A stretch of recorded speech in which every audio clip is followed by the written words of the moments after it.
Bismillahirrahmanirrahim. Assalamualaikum warahmatullahi taala wabarakatuh. Alhamdulillahirabbil alamin wa sallallahu ala sayyidina Muhammadin wa ala alihi wa sahbihi wasallam, amma ba'du.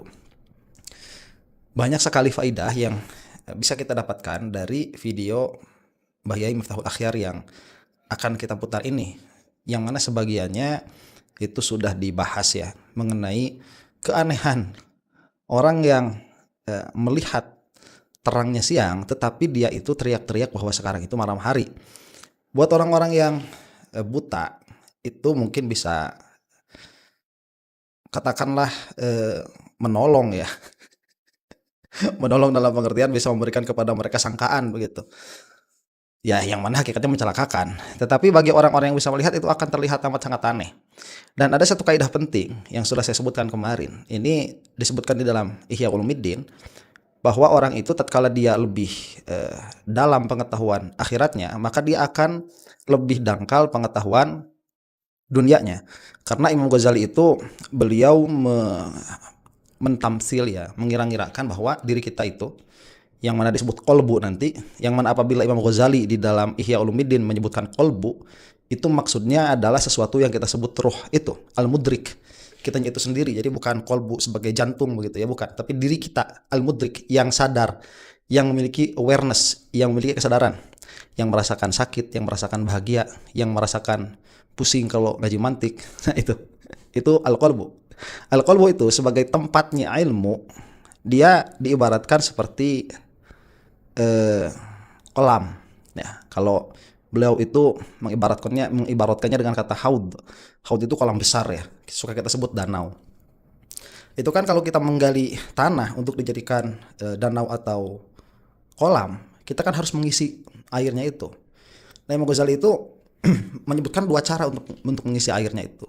Bisa dengan cara digali sampai dalam sehingga nanti akan keluar dari dalamnya itu air sampai terpancar mata air begitu. Cara yang kedua itu dengan membuat galian di pinggir-pinggirnya supaya sampai kepada aliran sungai yang lain. Seperti irigasi lah ya, biar air itu masuk ke situ. Nah, air itu dia tidak akan bisa katakanlah seimbang timbulnya itu. Jadi kalau misalkan airnya dari sebelah utara, ya kita menggali sampai kepada kolam kita, maka dari situlah air yang akan mengisi kolam atau danau kita itu. Apabila dari arah selatan ya dari air itu lah. Jadi semakin banyak yang dari selatan ya semakin kecil yang dari utara. Maka di dalam torik, di dalam berjalan, yang namanya tamsil itu kan tidak perlu sempurna begitu ya. Yang namanya jalan, semakin kita itu berjalan ke utara, maka kita semakin jauh ke selatan. Maka ada perkataan yang bagus tatkala ahli syariat atau ahli akhirat menyebutkan ilmu yang didapat mengenai keakhiratan itu, akan banyak sekali ahli dunia yang mendustakannya. Dan itu sudah terjadi sejak zaman Rasulullah SAW sampai zaman kita sekarang. Jadi nggak aneh kalau ada orang-orang yang mengaku dirinya sebagai saintis, mengaku dirinya itu sebagai orang yang ilmuwan, tetapi dia itu tidak percaya kepada Isra Mi'raj begitu. Nggak heran karena kita percaya kepada Isra Mi'raj itu lewat apa? Lewat khobar shodiq, khobar ahad yang dikuatkan oleh mukjizat. Apakah para saintis dalam tanda petik itu ya, mereka akan paham metodologi mengambil ilmu seperti itu? Mereka nggak bakalan paham. Nah, inilah yang terjadi saat ini, yang mana seharusnya menisbahkan atau mengisbat keturunan itu dengan syariat, dengan fikih, malah dituntut macam-macam ya, kitab sezaman, DNA, filologi dan lain sebagainya. Itu karena kebutaan mereka. Ya, dan itu wajar karena mereka bukan orang-orang yang suka belajar syariat. Makanya kalau misalkan ada kiai-kiai ya, atau yang mengaku kiai, tapi mereka itu macam-macam di dalam meminta syarat di dalam mengisbat nasab yang bukan syarat syariat, itu mereka adalah orang-orang yang tidak bisa melihat, orang-orang yang buta begitu. Yang anehnya kalau ada orang yang bisa melihat ya, kayak si Imad itu lumayan kan, pinter fikihnya itu si Imad itu, laknatullah alaih. Tapi dia bisa mengatakan untuk mengisbat nasab harus A B C D E F G ya, harus demikian. Itu kan aneh, itu kata Mbah Yai Miftahul Akhyar, yang mana dilihat sendiri kan sekarang kalau nasab sama kelompoknya tuh kayak Abbas Buntet, kemudian kayak siapa itu Zulfikar, nggak minta yang aneh-aneh, nggak minta tes DNA, nggak minta kitab sezaman dan lain sebagainya. Memang lucu zaman sekarang gitu ya. Nah, anda atau kita yang bisa melihat, alhamdulillah itu nggak bakalan ketipu sama orang-orang kayak gitu. Yang kasihan itu yang tidak bisa melihat. Nah, yang tidak bisa melihat tapi dia itu masih bisa mengiktikodi dengan iktikodi yang benar, dia itu lolong ya, buta, tapi masih bisa tahu waktu siang, masih bisa tahu waktu malam. Itu karena mengikuti orang yang benar. Makanya berdoa kepada Allah, mudah-mudahan kita semua ada di dalam kebenaran. Nah, kita lanjutkan apa yang akan dikatakan oleh Mbah Yai Miftahul Akhyar ini. Palestina di senjata dikirim ke negara, cek ini perang, payu senjatai dan lain sebagainya. Tapi mengaku polisi ini Amerika ya nyebutin. Punya hak veto dan lain sebagainya. Sinten saat ini yang lah di kaidah-kaidah kita sono ketetepan. Jamaah umat Kanjeng Nabi Muhammad sallallahu alaihi wasallam itu ada jaminan. La tajami ummati ala dhalalah. La tajami ummati ala dhalalatin atau ala dhalalah. Umat itu tidak akan sepakat dalam kesesatan. Artinya apa? Dalam kebenaran. Suhra wa sum'ah, suhra wal istifadhah. Itu sejak dulu dari. Jadi zaman Quran diturunkan, tidak ada catatan hadis. Hadis itu baru 100 tahun Hijriah baru dicatat. Jauh-jauh Kanjeng Nabi betul dicatat waktu itu. Dan orang tidak biasa mencatat.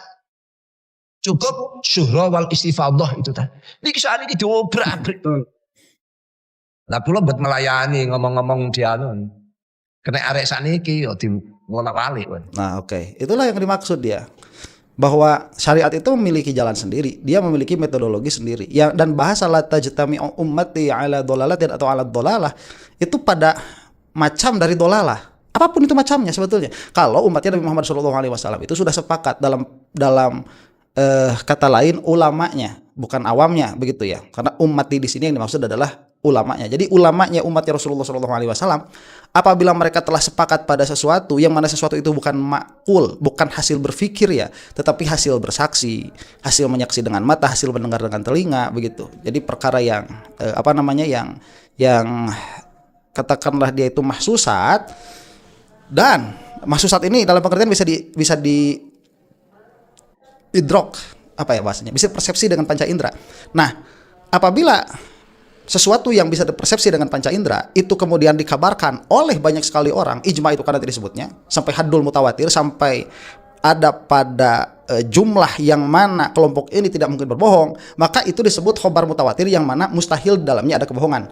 Tapi itu tidak boleh perkara yang makulat, itu harus perkara yang mahsusat, yang bisa diindra. Nah, itu bukan kekhususan umatnya Nabi Muhammad SAW.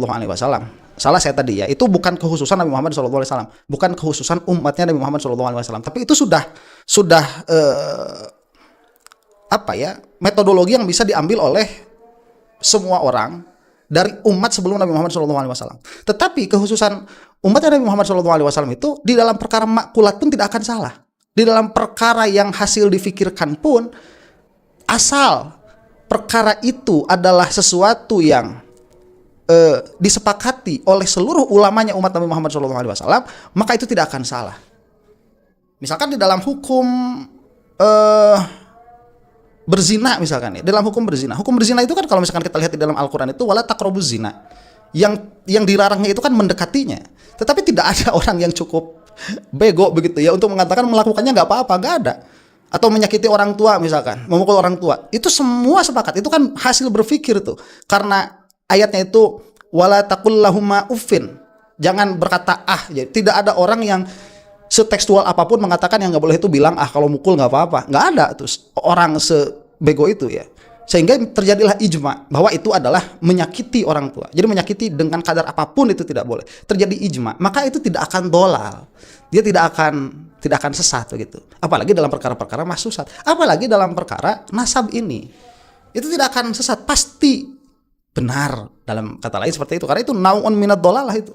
Ya, kalau dinakirohkan macam apapun dari dolalah, atau apabila alif lamnya itu lil istighraq afrodil jinsi begitu ya. Jenis apapun afrod apapun dari jenis dolalah yang ada itu tidak akan sampai sesat. Nah sekarang masalah mani ma'lum ini sudah dikatakan oleh beberapa ulama itu ijma, ya mau apa? Selesai. Ijma itu kalau sudah dikatakan ijma itu ya buktikan bahwa ijma'nya itu tidak terjadi. Membuktikannya itu bukan tidak ada yang mengatakan bukan, tapi ada yang mengatakan bukan. Ada yang mengatakan tidak, sedangkan si Imad itu tidak ada. Bukan tidak ada, cari ulama yang menafikan selama sekian abad itu yang ada. Dari satu kurun atau dari setiap kurun, itu baru kita bisa menerima secara syariat kalau ada. Dan itu pun harus ulama. Ulamanya pun harus ulama yang benar, yang muktabar. Bukan melayani karena takut, boten. Tapi ya inilah zamannya yang kita hadapi. Kenapa? Quran pun dawuh, fa amazzabatu fayadhabu jufa. Untuk itu, kasus-kasus yang kayak ngeten, yang memecah belah, yang mencari permusuhan, yang membuat ribut, tidak lama akan hilang hasilnya. Sejarah akan menunjukkan kebenarannya. Fa'amazzab fa'amma yang fa'ud yang fa'ul fil ya fayamkusu fil fa'amma yang fa'ul nas fayamkusu fil. Yang manfaat, yang asli, yang benar tetap yamkusu fil ard, tetap kokoh kuat. Dan ini akan muncul ibarat sumberan yang bersih, ditumbuhi watu-watu ya, untuk disumpet. Karena namanya sumber, dia akan tetap memancarkan airnya. Walaupun sementara akhirnya sekitarnya menjadi becek, bahkan mungkin jadi got, jadi selokan-selokan. Tapi kalau tumbuhan-tumbuhan ini dibersihkan kembali, maka air yang bersih itu akan tetap mau. Fa'amma yang fa'unas fayamkusu fil ard fa'amma zabadu fayadhabu jufa. Kita ngeten. Oke, nah itu bagus sekali ya, luar biasa. Orang alim itu kalau menjelaskan sesuatu yang rumit itu nggak usah pakai perkara yang rumit ya. Keluar dalil akli, tamsil, ayat Quran itu. Alim betul beliau ini.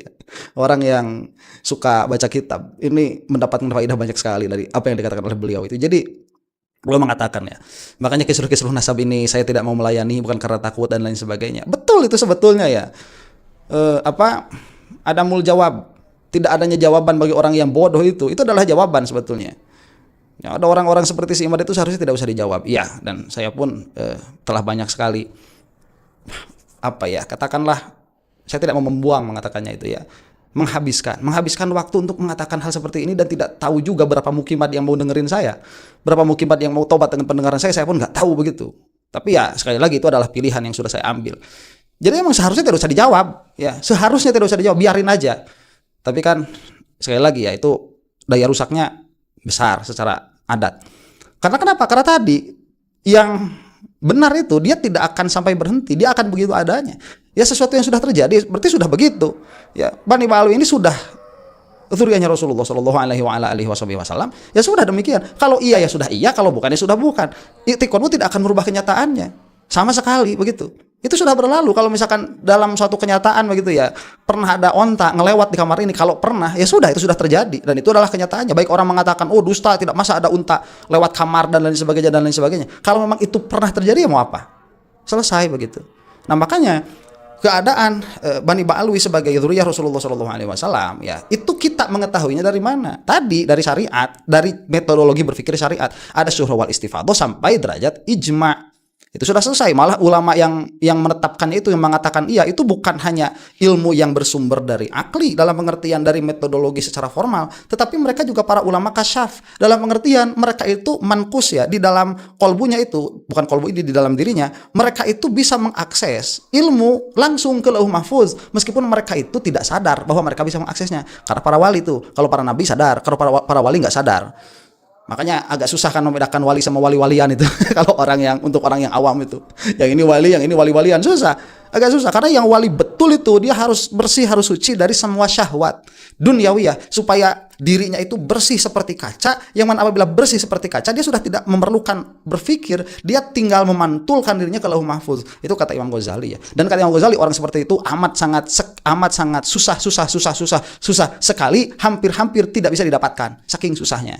Ya, makanya sekarang yang keluar wali-wali bodong itu. Nah, orang-orang yang mengisbat Ba'alwi sebagai dzurriyyah Rasulullah SAW itu bukan cuma orang-orang yang ahli fikir, bukan hanya orang-orang yang memiliki metodologi untuk mendapatkan ilmu secara formal, tapi mereka juga orang-orang ahlul kasyaf. Ini harus dilihat ya, harus dilihat. Untuk orang yang bisa melihat jelas sekali fitnahnya Imaduddin laknatullah alaih ya. Dan siapapun yang ada orang-orang yang ada di belakangnya yang mendesain semua ini, mudah-mudahan Allah melaknat mereka semua. Dan ini sudah nampak terlihat. Sekarang itu alhamdulillah sedikit demi sedikit, sebagaimana dikatakan oleh Bayyah Miftahul Akhyar ini, yang benar itu dia tidak akan bisa dibendung. Lah dia sumber kok mata air. Mau ditutupin sama apa saja tetap aja dia keluar begitu, tetap keluar. Sumpalannya ini nanti dia bisa goyang oleh gempa, dia bisa, kalau misalkan dia itu kecil dia bisa tertiup angin, kalau airnya sudah banyak dia bisa menyingkir begitu dengan sendirinya, dengan kekuatan yang ada dari air itu dan lain sebagainya. Itu Al-Qur'annya kan begitu. Sebagaimana yang disebutkan tadi, ini luar biasa ini. Jadi yakin, ilmu itu yakin. Sakniki ilmu ini ulama dianggap don kabeh. Ini sukul adab. Sukul adab pada ulama-ulama tersebut. Betul, ya itu. Nah, jadi itu gara-gara tamak. Gara-gara kerakusan. Rakus niku mboten namung teng donya. Duit, makanan mawon, jabatan. Sebentar, ini saya mau agak protes sama kameramen. Kameramen tolong itu tangannya agak dikondisikan. Berbahaya ini. Gimana kalau tiba-tiba kita ini mau sowan ke Bayyah Miftahul Akhyar ya. Jadi tadi Bayyah Miftahul Akhyar juga mengatakan itu nanti akan berhenti dengan sendirinya ya. Si Kimed ini nanti kalau misalkan udah berhenti, udah nggak ada yang bayar, selesai udah acaranya. Bubar, PWLS itu sudah bubar. Kalau udah nggak ada yang bayar itu sudah selesai. Mau siapa yang ngumpulin, yang nyewa tempat, yang sewa sound system, mau siapa? Ya, nanti kan ada urunan dari orang-orangnya. Coba lihat. Ini yang ditantang. Ini perkataannya perkataan Al-Qur'an yang ditafsirkan oleh beliau begitu ya, bukan Al-Qur'annya yang ditafsirkan oleh beliau. Jika memang ini adalah benar dalam pengertian Ba'alwi ini adalah dzurriyyahnya Rasulullah SAW, jika ini benar, maka yang menutupinya ini, yang berusaha untuk menutupinya itu bakal hilang sendiri kok. Ya, dan ini bukan baru sekarang terjadi, kan sudah beberapa kali terjadi. Dzurriyyahnya Rasulullah SAW itu diganggu terus dari dulu, terus diganggu itu. Nggak ada yang nggak diganggu. Kemasyhuran. Ini gara-garanya. Ya, itu termasuk bagian daripada kerakusan dan ketamaan itu tadi. Nah, dan andaikan dawe Syekh Syareh, gini kau Syekh Ibnu Abbad An-Nafazi, andaikan tidak ada tamak laulal atma al-kadhibah lamastu bidal akhrar bi kulli syai'in la khataralah. Andaikan gak ono tamak yang penuh kebohongan, orang-orang yang bebas merdeka tidak akan pernah tersentuhan dengan sifat kebudakannya. Berhubung tamak merajalela, maka orang yang bebas pun menjadi budak, merdeka pun tidak merdeka. Ya, akan seperti orang yang sedang tersandera dengan keadaan, dengan kehidupan ini. Dicontohkan contoh oleh beliau-beliau seperti burung Raja Wali yang gagah perkasa sedang terbang di angkasa, menguasai angkasa dengan gagahnya. Kita takjub memandang berputar-putar di atas dengan mengepakkan sayapnya yang lebar itu. Tapi karena tamak, tiba-tiba melihat non kejauhan ada sedikit sepotong daging, meninggalkan ruang angkasanya. Padahal daging ini basangan, penuh racun atau apa. Lakukan sikat. Umpan, disikat. Ini tamak, ini akhirnya jadi celakanya. Nah, kita ini di Gusti Allah diberikan batas-batas. Ojo tamak, berarti kita terkena jerat. Ojo tamak, berarti kita ini masuk perangkap setan. Karena ini memang senjata setan yang paling kuat. Tapi jaminan Al-Quran, inna ibadi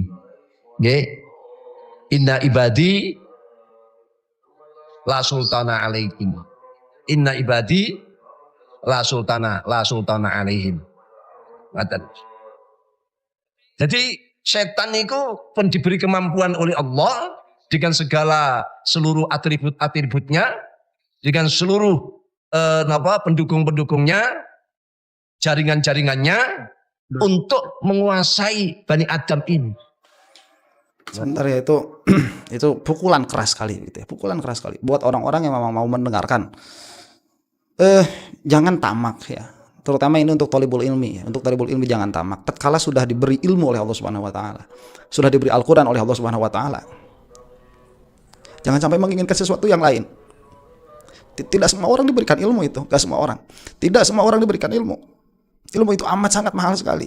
Kita bisa melihat orang terombang-ambing gara-gara tidak ada ilmu. Kemudian setelah kita diberikan ilmu, kita masih menginginkan sesuatu yang lain. Kita masih menginginkan kemasyhuran. Kita masih menginginkan harta, masih menginginkan jabatan, masih menginginkan pengikut. Ini semua ketololan ini. Mudah-mudahan kita dijauhkan dari sifat-sifat itu. Karena tadi inna ibadi la sultana lahum. Hamba-hambaku itu tidak ada kerajaan bagi mereka itu. Allah.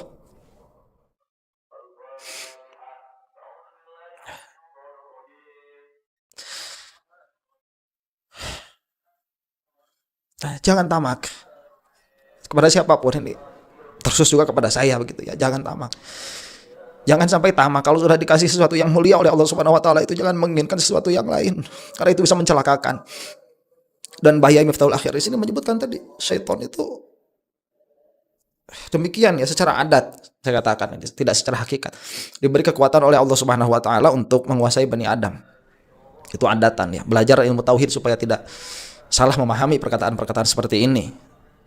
Nanti salah-salah bisa mengatakan setan kuat begitu ya. Salah-salah bisa mengatakan setan memiliki kekuatan untuk mempengaruhi. Janganlah, belajar tauhid yang betul lah.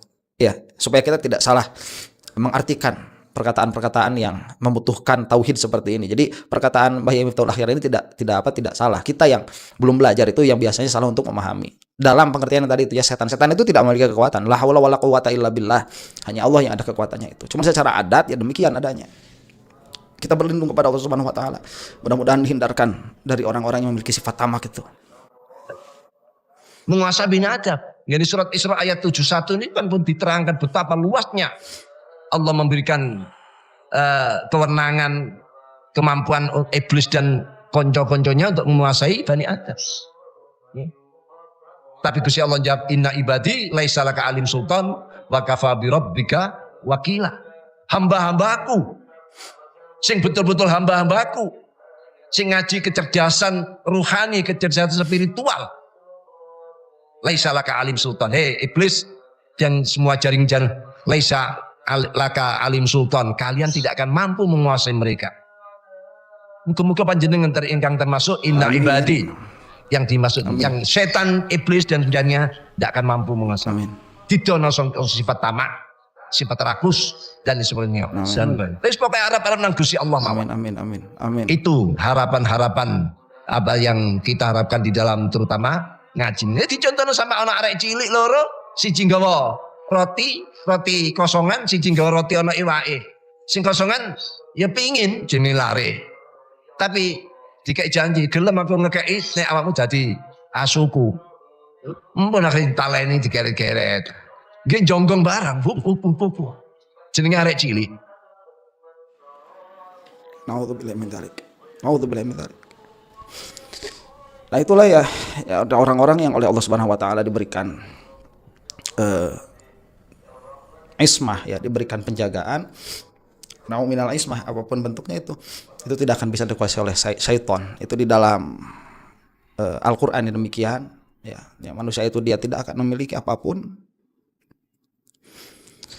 Di akhir zaman, mudah-mudahan kita semua diberi keselamatan oleh Allah Subhanahu Wa Taala. Teruslah belajar, teruslah thalab ilmu, teruslah berjalan menuju Allah Subhanahu Wa Taala. Berjalan menuju Allah itu bukan dengan safar badan, tetapi dengan roh, dengan menambah ilmu, dengan menambah pengetahuan. Belajarlah terus. Tanpa belajar ini kita tidak akan berjalan kemana-mana. Demikian, mudah-mudahan sedikit banyak ada manfaatnya. Semoga Allah Subhanahu Wa Taala selalu merahmati kita, selalu memberi kita maghfirah, selalu memberi kita kelapangan, keluasan fid dini wad dunya wal akhirah. Wallahu taala a'lam bissawab. Assalamualaikum warahmatullahi taala wabarakatuh.